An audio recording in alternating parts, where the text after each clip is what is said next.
High বন্ধুরা, চলে এসেছি চন্দ্রমল্লিকা ফুলের বাগানে। দেখতে অনেক সুন্দর ফুল, দেখতেই পাচ্ছেন আপনারাও। ওই যে কাকা নিজেই চাষ করে।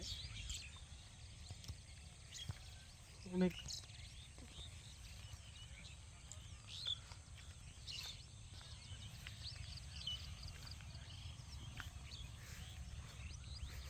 তোমরা কি এই বাগানের আগেও এসেছিলে?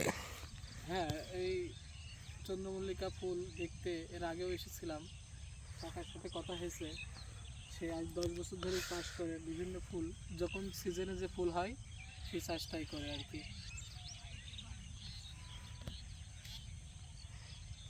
এই যে এই ফুলটা, এদিকে ধরেন, ডালিয়া ফুল।